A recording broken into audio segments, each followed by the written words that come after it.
so extraordinary given where we stand at the moment. When Barack Obama took office, the federal government ate up 30% of the economy in its spending. Now it's up to 40%, just like in Britain and France and Germany and other socialist countries. Obama's plan is to raise taxes up to the 40 so that it can become permanent. Our plan is to cut the spending down to the 30 so that we roll back Obama's socialism. Right.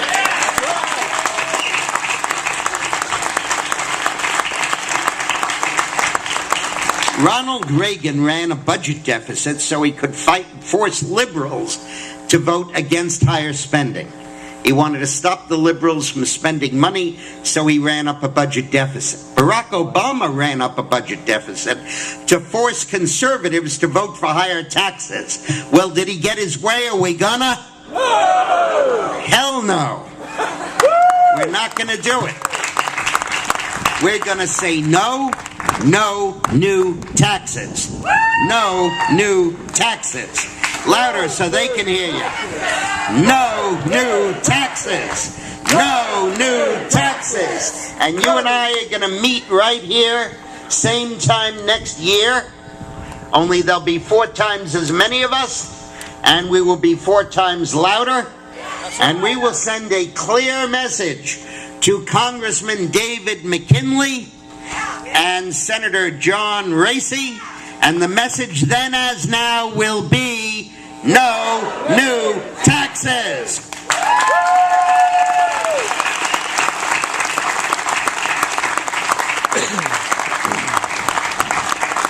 Now we have to be sure we send both these guys up there with plenty of bottled water, because the water in D.C. makes you do funny things. And the whole political establishment of the country and of the world, and the International Monetary Fund, and the Federal Reserve Board, and the Department of the Treasury, and the Council of Economic Advisors, and the Chinese and Japanese bond purchasers, and the banks in the United States will all come to Senator Racy and to Congressman McKinley and say, we know you said what you had to say to get elected, and we appreciate that.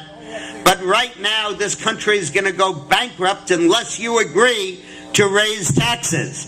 And they are going to say back, no new taxes. And the reason they're going to say that is not just that they don't want to cost us extra money.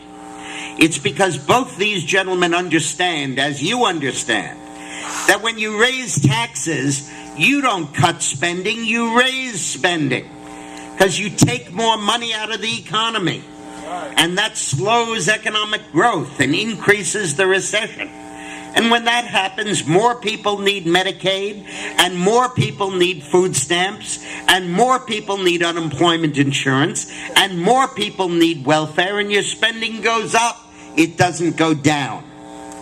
Now, I'll tell you a personal story. When I worked for President Clinton, we balanced the budget in a year and a half. And the way we did that was that Clinton worked with Gingrich and Lott on cutting spending, and that was fairly effective. But then Gingrich said, let's cut the capital gains tax. And Hillary was against it, but I helped persuade Bill to go for it, and we cut the capital gains tax from 28 down to 20. Folks, we were drowning in revenue. We had more money than we knew what to do with, because nobody sold any stock when the government was taking 28% of it, but they turned it over like crazy when it was only taking 20% of it. And we had so much money, we balanced that budget in 18 months, not in the 8 years it was supposed to take. Because the way we balanced the budget was to realize that the only tax that works is a tax cut.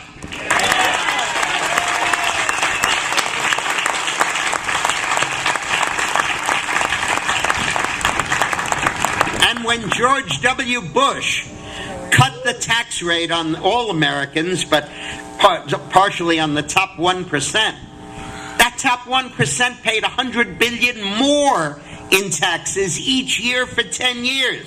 $1 trillion more at the lower rate than they did at the higher rate. and the share of the national income that came from them rose from 37% to 40%. But I thought I said that he cut taxes. The answer is that he did. But that tax cut stimulated revenue and helped to close the deficit.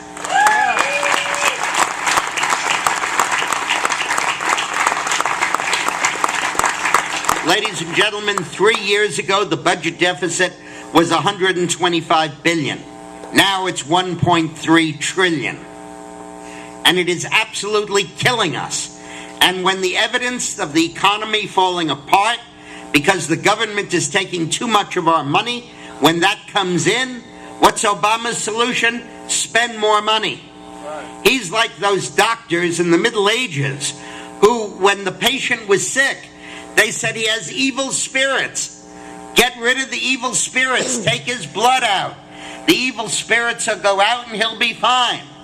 And then when the poor guy almost died, they said, see, bleed him some more. He's got some more evil spirits in there. And then when he keeled over dead, they said, I told you he had evil spirits. Well, that's what Barack Obama is doing in spending our money, and we need to stop it.